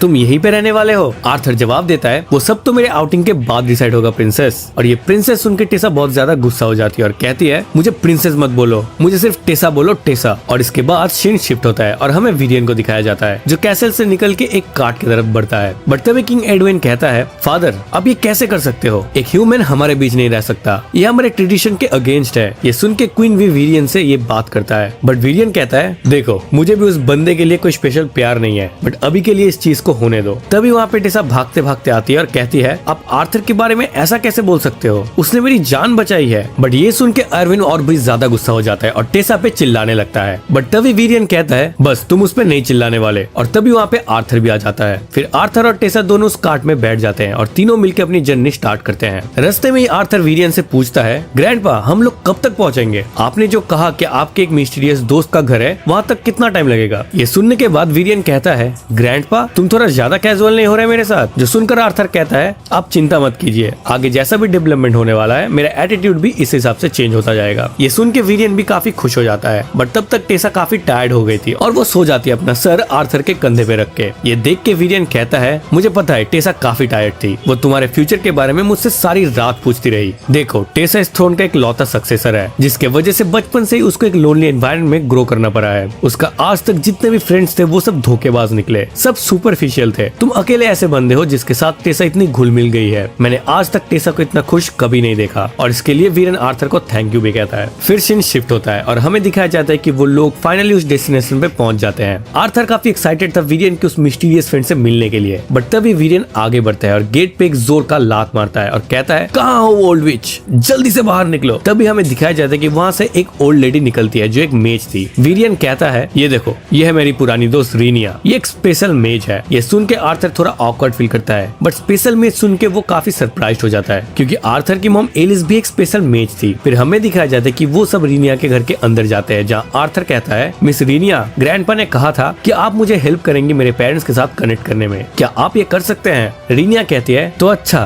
तुम्हें अपने पेरेंट्स को देखना है, उनसे बातें करनी है ना। ये सुन के आर्थर कहता है आपने बिल्कुल सही कहा। तभी रीनिया आर्थर के आगे एक कंटेनर पुश कर देती है जिसमें वाटर रखा हुआ था और कहती है तुम इस पानी में देखो और अपने पेरेंट्स के बारे में सोचो। इसके बाद हमें दिखाया जाता है कि रीनिया अपना स्पेशल मैजिक पावर यूज करना शुरू करती है। आर्थर अपना पूरा फोकस अपने पेरेंट्स के बारे में सोचने में लगा देता है। वो अपनी माँ एलिस और अपने पापा रेनल्ड्स को याद करता है। तभी हमें उन दोनों को दिखाया जाता है जो घर पे एक साथ खाना खा रहे थे। जैसे ही वो खाना खा रहे थे उनको सडनली आर्थर का याद आता है। ये याद उनको काफी इमोशनल कर देता है क्योंकि जो चीज वो खा रहे थे वो आर्थर का भी फेवरेट था और आज आर्थर का बर्थडे भी था। ये बात एलिस को बहुत ज्यादा इमोशनल कर देती है। वो उसी इंसिडेंट के बारे में सोचती है और अपने आप को काफी कोसना शुरू करती है। इवन रेनल्ड्स भी अपने आप को कोसना शुरू करता है। उसको लगता है कि उसी के वजह से आज आर्थर उनके बीच में नहीं है। पर तभी सडनली उनको आर्थर की आवाज सुनाई देती है। इससे रेनल्ड्स और एलिस दोनों ही काफी शॉक हो जाते हैं। तभी आर्थर कहता है माँ पापा मैं आर्थर बोल रहा हूँ, आप लोग चिंता मत कीजिए, मैं अभी भी जिंदा हूँ और अभी मैं एलेनोर किंगडम ऑफ एल्स में हूँ। मैं एक स्पेशल मैजिक पोर्टल के थ्रू आप लोगों से बात कर पा रहा हूँ। मैं आप लोगों से मिलने जल्दी वापस आऊंगा बट अभी मेरे बॉडी के साथ कुछ गलत है, तो जब तक ये सब फिक्स नहीं हो जाता मैं अभी नहीं आ सकता। बट मैं आपसे प्रॉमिस करता हूँ कि जैसे ही मैं रिकवर करूंगा मैं सबसे पहले आप लोगों से ही मिलने आऊंगा और जो कुछ भी हुआ उसके लिए आप लोग अपने आप को ब्लेम मत कीजिए। ये सब सुन के रेनल्ड्स और एलिस बहुत ही ज्यादा इमोशनल हो जाते हैं। उनको बहुत अच्छा लगता है कि आर्थर अभी भी जिंदा है और मरा नहीं है। सेम चीज आर्थर भी फील करता है। आर्थर भी काफी इमोशनल हो जाता है। वो खुश था कि उसके माँ और पापा दोनों ही सेफ है बट उनको ना मिल पाने का दर्द उसके दिल में बहुत ही ज्यादा था। तभी आर्थर आर्थर विलियन की तरफ देखता है और कहता है मुझे आपका डिसाइपल बनना है। फिर हमें कैसल का सीन दिखाया जाता है जहाँ किंग अभी भी इस बात को एक्सेप्ट करने को रेडी नहीं था कि आर्थर जो एक ह्यूमन है यहाँ पे रहने वाला है। बट टेसा फिर से अपने पापा पे चिल्लाने लगती है। तभी विलियन कहता है देखो मैं अभी पर्सनली आर्थर को ट्रेन करने वाला हूँ, तो जाओ पूरे इलिनॉय में ये मैसेज स्प्रेड कर दो। इसके बाद किंग के पास कोई ऑप्शन बाकी ही नहीं था। अगले इस सीन में हमें दिखाया जाता है कि किंग और क्वीन दोनों आर्थर के सामने जाते हैं और उसको बहुत अच्छे से वेलकम करते हैं, जैसे कि आर्थर उनके फैमिली का ही एक पार्ट हो। वो आर्थर को थैंक यू भी कहते हैं और साथ ही साथ अपने र्यूड बिहेवियर के लिए माफी भी मांगते हैं। आर्थर को ये सब काफी वियर्ड बट अच्छा भी लग रहा था। तभी टेसा भागते भागते आती है और कहती है पापा अगर ऐसा है तो क्यों ना अब मैं आर्थर के साथ बाहर खेलने जाऊं। अगले सीन में हमें दिखाया जाता है कि टेसा आर्थर को लेके बाजार में भागने लगती है। दोनों ही काफी खुश थे और टेसा सुपर एक्साइटेड भी थी आर्थर को अपना टाउन अपना सिटी दिखाने के लिए। बट तभी आर्थर का शोल्डर एक दूसरे बच्चे के शोल्डर से टकरा जाता है और वो बच्चा एकदम एटीट्यूड दिखाता है और कहता है तुम ह्यूमन अपना जम मेरे ऊपर रिलीज मत कर देना। भले ही एल्डर विलियन ने तुम्हें एक्सेप्ट किया है लेकिन ये जगह तुम्हारे लिए नहीं है और ना ही तुम यहाँ बिलोंग करते हो, तो बेटर है कि तुम जल्दी से अपने लैंड में वापस चले जाओ। उसके सारे फ्रेंड्स भी आर्थर पे चिल्लाने लगते हैं। टेसा को ये सब देख के बहुत गुस्सा आता है बट वो आर्थर को समझाती है हमें यहाँ से निकलना होगा, इनके बातों पे ज्यादा ध्यान मत दो। तभी वो बंदा टेसा से कहता है मिस प्रिंसेस आप इस ह्यूमन के साथ मत घूमो बल्कि मेरे साथ घूमो। और फिर वो अपने फैमिली और नोबिलिटी के बारे में फ्लेक्स करना शुरू कर देता है। बट आर्थर को अब तक समझ आ चुका था कि ये बंदा थोड़ा ज्यादा ही शो ऑफ करता है, सो वो भी मजा लेने के मूड में आ जाता है। वो एकदम उस बंदे का नाम लेके कहता है अरे आप वो हो, मुझे तो यकीन ही नहीं हो रहा कितनी बड़ी हस्ती मेरे सामने है। ऐसे करके वो उसका मजाक उड़ाने लगता है। बट उस बंदे को रियलाइज हो जाता है कि आर्थर एक्चुअली में उसका मजाक बना रहा है। इससे उसका ईगो बहुत ही ज्यादा हर्ट हो जाता है और वो आर्थर को भरे बाजार में एक डुएल के लिए चैलेंज कर देता है। ये सुन के टेसा उस बंदे से कहती है क्या तुम पागल हो गए हो, तुम एल्डर विलियन के डिसाइपल के साथ ड्यूल करना चाहते हो। बट वो बंदा इस सार कहता है मुझे कोई फर्क नहीं पड़ता, मैं अपना इंसल्ट ऐसे नहीं सह सकता। ये सब सुन के टेसा आर्थर की तरफ देखता है और आर्थर कहता है तुम चिंता मत करो और आर्थर भी डुएल के लिए रेडी हो जाता है। अगले ही सीन में हमें दिखाया जाता है कि वो बंदा भाग के आर्थर को मारने के लिए आता है बट आर्थर एक पंच मारता है और वो बंदा दूर जाके गिर जाता है। ये देख के सब लोग एकदम शॉक हो जाते हैं। बट तभी टेसा आर्थर का हाथ पकड़ती है और उसको वहाँ से भगा के ले जाती है। फिर वो लोग अलग अलग जगह पे जाके खाना ट्राई करते हैं, डिफरेंट एक्टिविटीज करते हैं और दोनों एक साथ काफी अच्छा टाइम स्पेंड करते हैं। इसके बाद आर्थर और टेसा एक दूसरे से बातें करते हैं। टेसा पूछती है तुम्हारा ट्रेनिंग कल से स्टार्ट होने वाला है, तुम एक्साइटेड हो ना। आर्थर पहले थोड़ा डाउट करता है बट फिर वो एल्डर विलियन के बातों को याद करता है कि ये ट्रेनिंग काफी टफ होगा लेकिन अगर वो इसे कंप्लीट कर लेता है तो वो अपने अंदर के बीस्ट को कंट्रोल कर पाएगा। ये सब याद करके आर्थर काफी मोटिवेटेड फील करता है और प्रॉमिस करता है कि वो अपना बेस्ट देगा ट्रेनिंग में। ये देख के टेसा भी प्रॉमिस करती है कि वो भी काफी मेहनत करेगी ताकि आर्थर उससे ज्यादा आगे ना निकल जाए। इसके बाद हमें दिखाया जाता है कि आर्थर का ट्रेनिंग फाइनली स्टार्ट हो जाता है। आर्थर मनीवन कहता है कि यहाँ का टाइम काफी जल्दी जल्दी बीत रहा है, उसने अब तक जो भी किया है वो सब जैसे फ्रैक्शन ऑफ सेकंड में हो चुका है। बट उसको एक चीज पता है कि आगे उसके फ्यूचर में जो भी होने वाला है वो सब बहुत अलग और बहुत शानदार होने वाला है, एक ऐसा चीज जो उसके हिस्ट्री को वापस रीराइट करेगा। फिर सीन शिफ्ट होता है और हमें 3 साल बाद का सीन दिखाया जाता है जहाँ एक बहुत प्यारी सी लड़की आर्थर को जगाती है और वो लड़की और कोई नहीं बल्कि टेसा थी। टेसा आर्थर को नींद से जगाने के लिए अपना माना पावर यूज करती है और फिर आर्थर एकदम उड़ जाता है। इसके साथ हमें दिखाया जाता है कि दोनों अब काफी बड़े हो चुके हैं।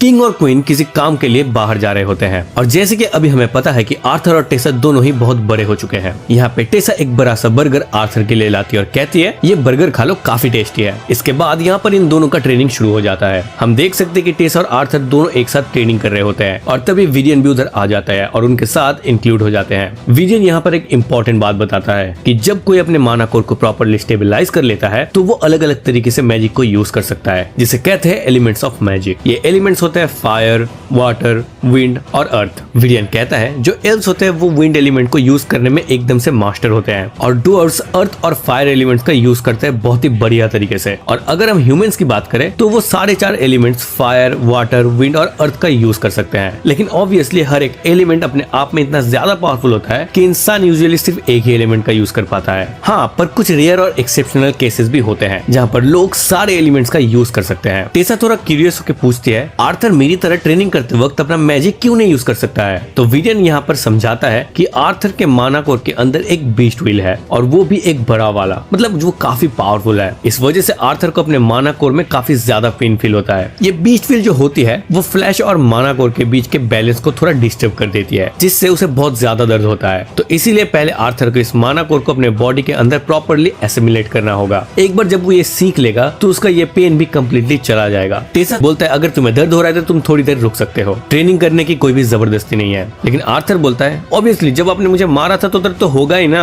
हमें बताया जाता है कि जब एक एल्फ माना के थ्रू अवेकन होता है तो वो एकदम जबरदस्त और अमेजिंग मोमेंट होता है। जैसे टेसा जब 9 साल की थी तब वो अवेकन हुई थी, उसके अंदर से इतनी ज्यादा एनर्जी निकली थी कि उसके पूरे रूम की धज्जियां उड़ गई थी। और टेसा अब पहली वाली टेसा नहीं रही, वो पहले से काफी ज्यादा बेटर और स्ट्रॉन्ग हो चुकी है। तो ये लोग एक प्रोसेस शुरू करते हैं जिसे आर्थर इस बीस्ट व्हील को टेम कर सके। वीरियन अपने एनर्जी का यूज करता है और एक छोटी सी फ्लेम जलाता है। टेसा पूछती है ये सेफ होगा ना? वीरियन बोलता है चिंता मत करो, उसे बस थोड़ी सी हीट फील होगी। वो आर्थर के कोर में हीट डालता है और तभी एक खतरनाक एक्सप्लोजन होता है। दोनों बहुत दूर उड़ जाते हैं और हमें दिखाया जाता है कि आर्थर की आंखों के नीचे एक मार्क आता है जो तुरंत गायब भी हो जाता है और वो वहीं पे बेहोश हो जाता है। जब उसे होश आता है वीरियन उसे बीस्ट व्हील के बारे में पूछता है। आर्थर उसे सिल्विया के बारे में पता चला जो एक ड्रैगन थी। ये सोच के ही उसे थोड़ा डर लगता है क्योंकि ड्रैगन का नाम सुनते ही कोई भी थोड़ा नर्वस हो सकता है। वीरियन बोलता है इस बात को किसी को बिल्कुल भी मत बताना क्योंकि ड्रैगन व्हील बेकार के प्रॉब्लम्स और ट्रबल्स को अट्रैक्ट करते हैं। और फिर वो कहता है और वैसे मैं तुम्हें एक बात बता दूं, 4 महीने बाद तुम अपने घर जा रहे हो। कल्चरल एक्सचेंज के लिए 3 किंगडम्स के यूथ एक साथ इकट्ठा होंगे और साइरस सिटी का एंट्रेंस भी खुल जाएगा तो तुम वहाँ आसानी से जा सकते हो। ये सुन के आर्थर को लगता है कि पहले उसे लगा था वो 2 साल यहाँ पे रहने वाला है, लेकिन अब ये टाइम एकदम से छोटा हो चुका है। आर्थर पूछता है क्या ये बात टेसा को भी पता है? वीरियन बोलता है हाँ, उसे इसकी पूरी जानकारी है। ऑब्वियसली ये सुन के टेसा को काफी डिसअपॉइंटमेंट होती है क्योंकि आर्थर उसका काफी क्लोज और एक लौता दोस्त है। अब याद होगा सिल्विया ने आर्थर को एक एग दिया था जो अब यहाँ पर हैच होना शुरू हो जाता है। वो एग धीरे धीरे टूटना शुरू करता है और उसके अंदर से एक छोटा सा ड्रैगन निकलता है। आर्थर उसे उठाता है और सोचता है ये तो एक ड्रैगन है और ये कितना क्यूट और एडोरेबल है, लेकिन तभी ये ड्रैगन उसके हाथ पर काट लेता है। आर्थर एकदम से चिल्लाता है लेकिन वो देखता है कि उस चोट के ऊपर एक सील टाइप का मार्क बन जाता है जिससे टेलीपैथी पावर यूज करके वो ड्रैगन उसके माइंड के थ्रू बात कर सकता है। आर्थर को ये सुन के एकदम खुशी होती है कि अब वो फाइनली एक पापा बन चुका है और वो भी सिर्फ 8 साल की उम्र में। उसके पेरेंट्स को भी ये सुन के बड़ी खुशी होगी, शायद उन्हें यकीन भी नहीं होगा। अगली सुबह जब टेसा उसे उठाने के लिए आती है वो देखती है कि आर्थर के पास एक छोटा सा ड्रैगन है, लेकिन डरने की जगह टेसा तो उसके साथ खेलना शुरू कर देती है। उसको ये ड्रैगन काफी ज्यादा क्यूट लगती है। सुबह हो चुकी होती है और वो लोग ट्रेनिंग के लिए वापस आते हैं। टेसा बस ये सोच रही होती है कि काश ड्रैगन उसके पास है और उसके साथ खेले, लेकिन ड्रैगन उससे थोड़ा दूर ही रहता है। आर्थर ने इस ड्रैगन का नाम सिल्वी रखा होता है अपने मॉम सिल्विया के नाम पर। अब इस ड्रैगन को देख के वीरियन तो एकदम ही डर जाता है। वो बोलता है ऐसे मुझे शौक मत दिया करो, मेरी उम्र कम हो जाएगी। वो कहता है कि नॉर्मली ड्रैगन्स लोगों के सामने नहीं आते हैं तो कोई यकीन नहीं करेगा कि ये एक रियल ड्रैगन है। अगर कोई पूछे तो बस बोल देना ये एक नॉर्मल माना बीस्ट है। और फिर वो बोलता है अब जब तुमने बीस्ट की पावर जगा दी है तो क्यों ना बीस्ट कोर और माना कोर को एक साथ ट्रेन किया जाए। वीरियन एकदम एक्साइटेड हो जाता है और बोलता है ट्रेनिंग का सबसे बेस्ट तरीका एक रियल लड़ाई करके। और फिर वीरियन अपने माना पावर को रिलीज करके अपने आप को एक ब्लैक पैंथर के रूप में ट्रांसफॉर्म कर लेता है और आर्थर को बोलता है उसके ऊपर अटैक करने के लिए। आर्थर अटैक तो करना चाहता था लेकिन वो उसके प्रेजेंस को फील ही नहीं कर पाता है और एंड में वो हार मान लेता है। वो बोलता है आपके इस फॉर्म में मुझे सच में काफी डर लग रहा है। वीरियन बताता है कि ये शैडो पैंथर टेक्निक है जिससे वो विंड को मैनिपुलेट करते हैं और अपने मैजिक के थ्रू साउंड को भी कंट्रोल करते हैं जिससे उसे देखना ऑलमोस्ट इम्पॉसिबल हो जाता है। ये एक हाई लेवल मैजिक है लेकिन इसकी भी एक वीकनेस है, ये फॉर्म यूज करने की वजह से उसकी पावर काफी जल्दी ड्रेन हो जाती है। फिर ये लोग नॉर्मल शॉर्ट प्रैक्टिस शुरू कर देते हैं। आर्थर ट्रेनिंग भी करते हैं और साथ में अपना चाइल्डहुड एंजॉय करता है टेसा के साथ खेल के। कल्चरल फेस्टिवल शुरू हो जाता है और जब आर्थर मार्केट में घूम रहा होता है एक बंदे से उसका फिर से टक्कर हो जाता है और वो बंदा बोलता है भूल गया क्या मुझे, मैं वही हूँ नोबेल जिससे तेरा डुएल हुआ था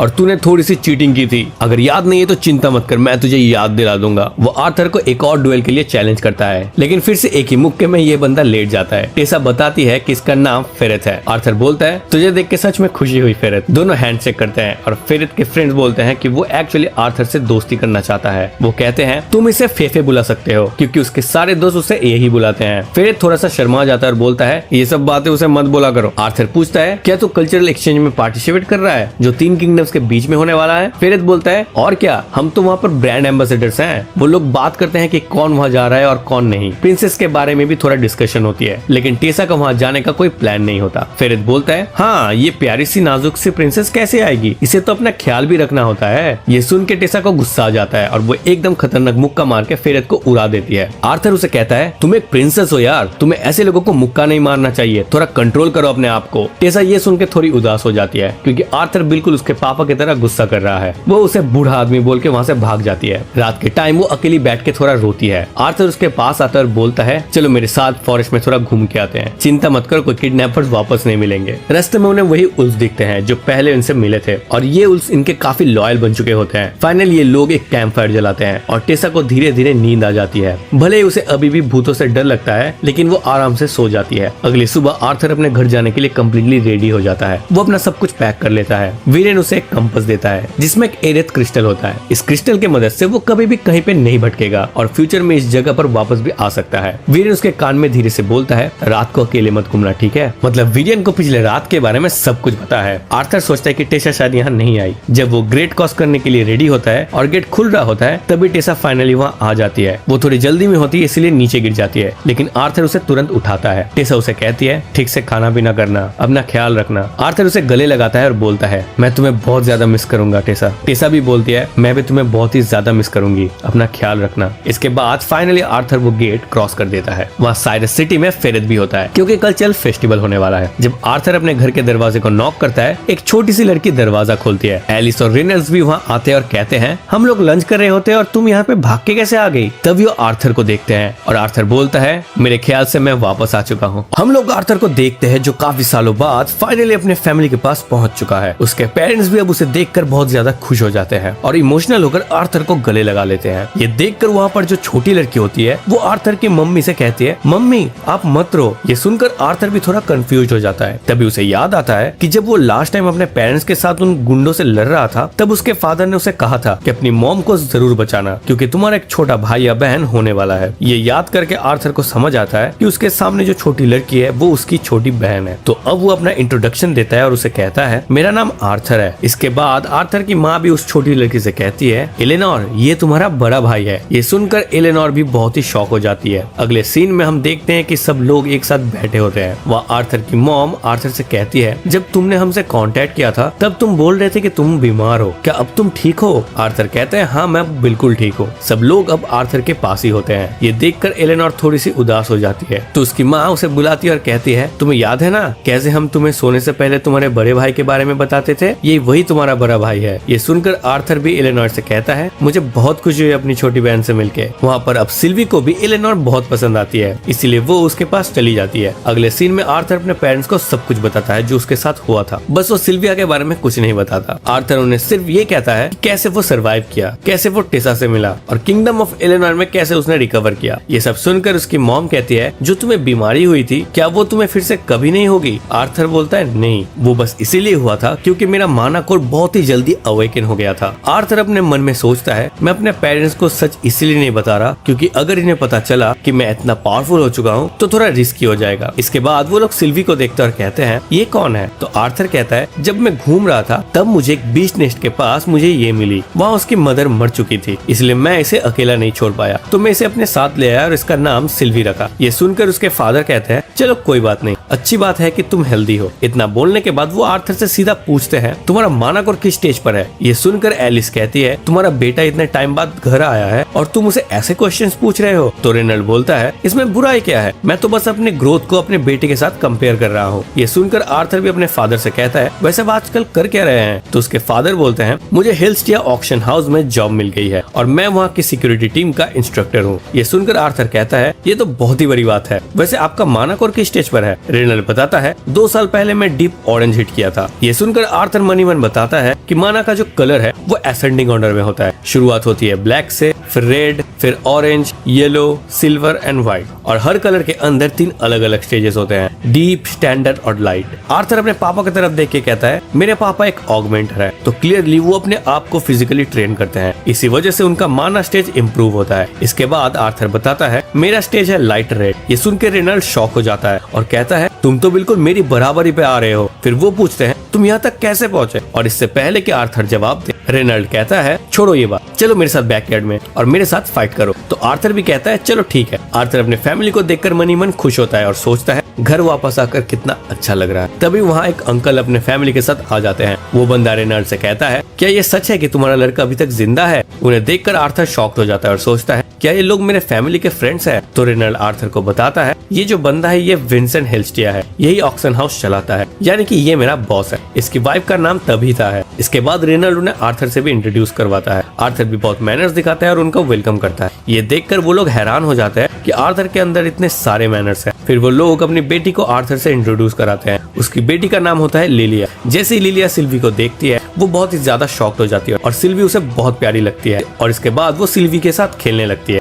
रेनल्ड आर्थर को बताता है, एक्चुअली ये घर विंसेंट का ही है, तो अच्छा हुआ कि तुमने तबाही मचाने से पहले अपना इंट्रोडक्शन दे दिया। ये सुनकर विंसेंट कहता है, तबाही मचाने से तुम्हारा क्या मतलब है? तो रेनल्ड बताता है, मैं अभी आर्थर के साथ गार्डन में फाइट करने वाला हूँ। ये सुनकर विंसेंट भी हैरान हो जाता है। अगले सीन में हम देखते हैं कि वो लोग फाइनली गार्डन में आ जाते हैं लड़ाई करने के लिए। वहाँ बाकी सब लोग भी बैठे होते हैं इस फाइट को देखने के लिए। ये देखकर विंसेंट बोलता है, क्या ये लोग सच में लड़ने वाले हैं? तो एलिस उसे कहती है, रेनल्ड बोल रहा था कि आर्थर का माना कोर लाइट रेड का है। विंसेंट शॉक होकर पूछता है, वो मजाक तो नहीं कर रहा ना? एलिस बोलती है, पहली बार सुन के मैं भी शॉक हो गई, पर आर्थर हमेशा ही फास्ट लर्नर रहा है, लगता है वो सच बोल रहा है। ये सुनकर विंसेंट हैरान हो जाता है और कहता है, एल्फ के अंदर भी 12 साल के प्रोडिजीज होते हैं। साइरस एकेडमी के बच्चे भी मुश्किल से डीप रेड तक पहुंच पाते हैं। आर्थर अब मन ही मन सोचता है, मेरा जो माना का कलर है वो थोड़ा और भी ज्यादा ऊपर है, बस सिल्वी की व्हील के वजह से मैं अपना माना प्रैक्टिस नहीं कर पा रहा था। अब उनकी फाइट शुरू होने वाली होती है। आर्थर के फादर उसे कहते हैं, जरा संभाल के रहना, क्योंकि पिछले बार से तुम्हारे पापा बहुत ही टफ हो चुके हैं। तो आर्थर बोलता है,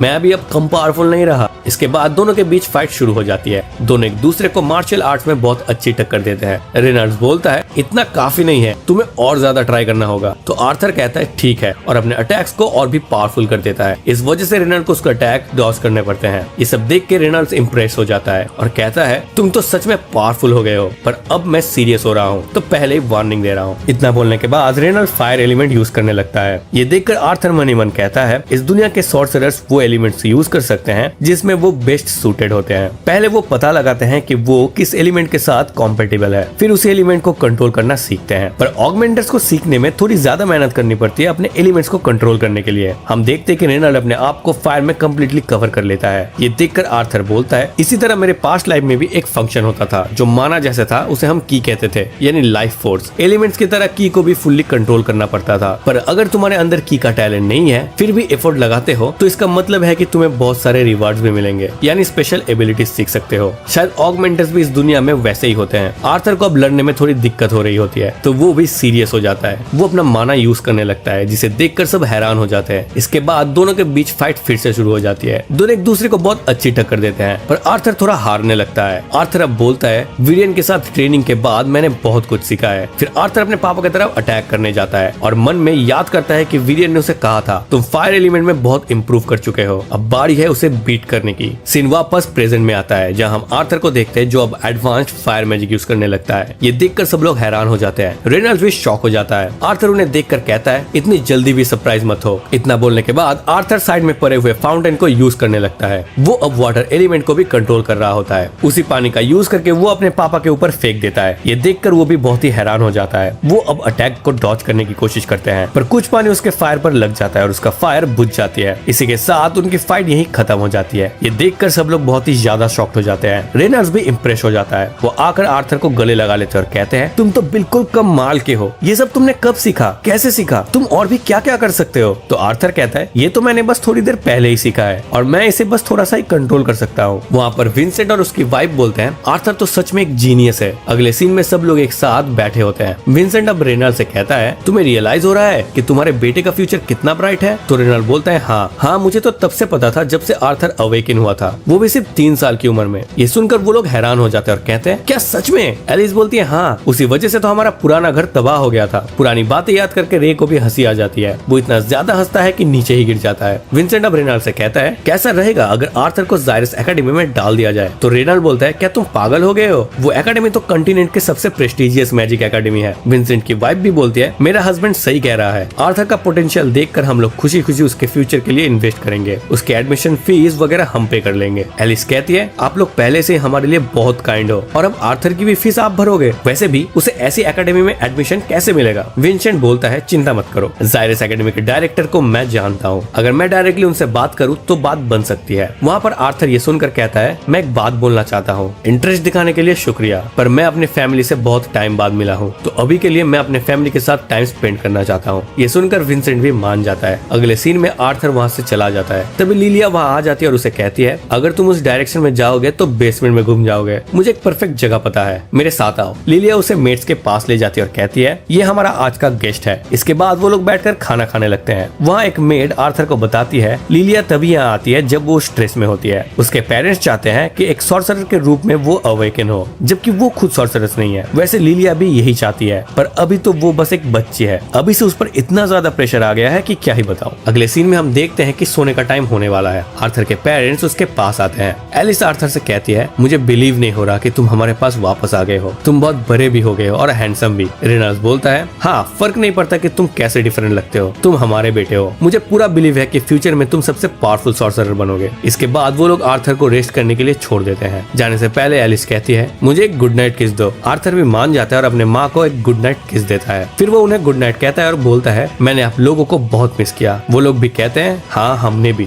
तुम्हें बहुत मिस किया। रे आर्थर से कहता है, विंसेंट ने जो कहा उसके बात को बुरा मत मानना। आर्थर बोलता है, चिंता मत कीजिए, मुझे बिल्कुल भी बुरा नहीं लगा, वो तो बस मेरी भलाई के लिए सोच रहे थे। इसके बाद वो सब लोग सोने के लिए चले जाते हैं। अगले सीन में हमें सुबह का सीन दिखाया जाता है, जहाँ पर आज रेनॉल्ड उसका पूरा गैंग मेंबर्स आ चुके हैं। सब लोग आर्थर को देखकर बहुत ही ज्यादा खुश हो जाते हैं और उसे गले भी लगा लेते हैं। वहाँ पर हम जैस्मिन को भी देखते हैं। वो भी अब आर्थर को गले लगाती है और कहती है, सॉरी, मेरी गलती थी जिस वजह से तुम नीचे गिर गए थे, मुझे माफ कर देना आर्थर। तो आर्थर उसे बोलता है, इसमें तुम्हारी कोई गलती नहीं थी। ये सब देखकर बाकी सब लोग इमोशनल हो जाते हैं। अगले सीन में हम देखते हैं कि वो सब लोग एक साथ बैठे होते हैं। वहाँ पर आर्थर ये सुनकर बहुत हैरान हो जाता है कि ये सब एडवेंचरस एस्टन सिटी से वापस आए हैं। वो लोग बहुत सारी जॉब्स कंप्लीट करके वहाँ पहुंचे हैं। वो ऐसी जगहों पर भी गए हैं जहाँ पे वो पहले कभी नहीं गए थे। ये सुनकर आर्थर सोचने लगता है, अगर देखा जाए तो मुझे इस कॉन्टिनेंट के बारे में बिल्कुल भी नहीं पता, न ही किंगडम के बारे में, क्योंकि मैं कभी बाहर ही नहीं गया हूँ। शायद मुझे एक एडवेंचरर बनना चाहिए जिसे मुझे कॉन्टिनेंट के बारे में और भी पता चले। हम आर्थर को देखते हैं अपने रूम में, जो अपने सांस को रोककर डेंजरस ट्रेनिंग करता है। भले ही वो कुछ सेकंड के लिए ट्रेन करता है, पर ये उसके लिए बहुत ही टफ होता है। वो थक जाता है और सोचता है, क्या मुझे कोई और ऑप्शन ढूंढना चाहिए पावर के लिए। फिर वह बोलता है, नहीं, मुझे ये पावर मास्टर करनी होगी ताकि मैं अपने लव्ड वंस को प्रोटेक्ट कर सकूं। यही वजह है कि मैं घर वापस आया हूँ। तभी सिल्वी वहाँ आ जाती है। आर्थर उसके साथ खेलने लगता है, पर नोटिस करता है कि सिल्वी से बहुत बदबू आ रही है। अगले सीन में आर्थर सिल्वी को नहला रहा होता है और कहता है, ये मैंशन इतना अच्छा है, तुम ऐसे बदबू नहीं फैला सकती। नहलाते हुए आर्थर को लिलिया याद आती है। वो सोचते हैं कि मेड ने बताया था कि लिलिया के पेरेंट्स चाहते हैं कि वो सॉर्सरर के तौर पर अवेकन हो। अगले सीन में आर्थर सिल्वी को नहलाकर रेडी करता है। तभी बाकी सब लोग और आर्थर की माँ एलिस भी आ जाते हैं। एलिस कहती है, अब तुम्हारी बारी है, तुम्हें भी क्लीन होना पड़ेगा। ये सुनकर आर्थर कंफ्यूज हो जाता है। फिर वो लोग आर्थर को बार्बर शॉप यानी सलून ले जाते हैं, जहाँ एक्टर की सब बार्बर उसके बाल काटने वाला है। आर्थर थोड़ा घबराता है, पर बाल कटवा कर जब वो सबके सामने आता है, सब उसके नए हेयर स्टाइल को देखकर हैरान हो जाते हैं और कहते हैं, ये तो बहुत ही कूल लग रहा है। तबीता बोलती है, मैं सोच रही थी कि तुम्हें ऑक्शन हाउस आना चाहिए। एलिस बताती है कि ऑक्शन हाउस में रॉयल्टीज छुप कर आते हैं, तो उनके सामने आर्थर को अच्छा दिखना चाहिए। आर्थर सोचता है, क्या मेरा ओल्ड हेयर स्टाइल इतना बुरा था। तबीता कहती है, आज हम तुम्हें साइरस सिटी दिखाएंगे। एलेनोर भी आती है और बोलती है, आज आप मेरी बॉडीगार्ड बनना, ओके। आर्थर कहता है, ओके। लिलिया वहाँ आती है और बोलती है, तुम्हारे आने से पहले एलेनोर सिर्फ मेरे पास रहती थी, तुम्हारी आउटफिट तुम्हें बहुत ही ज्यादा सूट कर रही है। आर्थर पूछता है, क्या ये आउटफिट तुमने चुनी। लिलिया कहती है, हाँ, थोड़ी सी। अगले सीन में वो लोग साइरस सिटी घूम रहे होते हैं। आर्थर बहुत एंजॉय करता है, पर कुछ बच्चे आकर उसे परेशान करते हैं और चले जाते हैं। आर्थर पूछता है, ये कौन थे। लिलिया बताती है, ये साइरस मैजिक एकेडमी के स्टूडेंट्स थे। आर्थर कहता है, लगता है ये ट्रबल दे सकते हैं। लिलिया बोलती है, क्योंकि तुमने रॉयल्टी वाली यूनिफॉर्म नहीं पहनी, इसीलिए ज्यादा अटेंशन आ रहा है। आगे बढ़ते हुए आर्थर को कुछ सेंस होता है। वो एक शॉप पर जाता है जहाँ बहुत सारे बीस्ट कोर्स होते हैं। तबीता बताती है, ये माना बीस्ट से निकाले हुए मैजिक कोर्स हैं, इन्हें होल्ड करने से पावर डबल हो जाती है। आर्थर हैरान हो जाता है कि बीस्ट कोर्स को बेचा या खरीदा जा सकता है। तबीता कहती है, कोर पर डिपेंड करते हैं कि क्या इफेक्ट होगा। अगर बीस्ट व्हील के साथ वो मिलता है तो वो 100 गोल्ड कॉइन्स की कीमत होगी। आर्थर शॉक हो जाता है क्योंकि ये बहुत बड़ी अमाउंट है। तबीता बोलती है, अगला ऑक्शन बीस्ट कोर्स का है और उसे मैं अरेंज करूंगी ताकि तुम देख सको। आर्थर कहता है, ठीक है, पर सोचता है, मेरे पास जो बीस्ट व्हील है मैं उससे ही खुश हूँ, मुझे और नहीं चाहिए। लिली अपनी मॉम से पूछती है, क्या मैं बीस्ट कोर्स ले सकती हूँ। तबीता मना करती है, बीस्ट कोर्स शॉर्टकट नहीं है सॉर्सरर अवेकन करने का, तुम अभी बच्ची हो, इतनी कॉस्टली चीज नहीं खरीदनी चाहिए। ये बोलकर तबीता चली जाती है। अगले सीन में सब लोग एक साथ खाना खा रहे होते हैं। आर्थर नोटिस करता है कि लिलिया का मूड ठीक नहीं है। वो सोचता है कि तबीता लिलिया पर प्रेशर डाल रही है, शायद उसके फादर विजिट के एक्सपेक्टेशन की वजह से। आर्थर लिलिया से बात करने वाला होता है, पर देखता है कि लिलिया वहाँ नहीं है, वो चली गई है। आर्थर उसका पीछा करता है और देखता है कि लिलिया उसी शॉप पर है जहाँ बीस्ट कोर्स थे। लिलिया बोलती है, मैं इन्हें अपने पॉकेट मनी से खरीद सकती हूँ। आर्थर आ जाता है और कहता है, क्या तुम सच में ये खरीदने वाली हो, तुम्हारी मॉम ने मना किया था। बीस्ट कोर्स से गारंटी नहीं है कि तुम मैजिक यूज कर पाओगे। लिलिया बोलती है, पर जब तक ट्राई नहीं करेंगे तब तक कैसे पता चलेगा। मैंने पहले भी माना अवेकन करने के लिए बहुत कुछ ट्राई किया है, एक और बार फेल हुआ तो क्या ही हो जाएगा। तुम एक यूनिक इंसान हो, तुम मेरी बात नहीं समझोगे। मेरे पेरेंट्स मुझे बीस्ट कोर्स टच नहीं करने देंगे। आर्थर सोचता है, अब मैं समझा, लिलिया इतना प्रेशर मेरी वजह से फील कर रही है। वो कहता है, चलो बात करते हैं। लिलिया उसका हाथ छोड़कर पीछे जाती है, पर एक बंदे से टकरा जाती है जो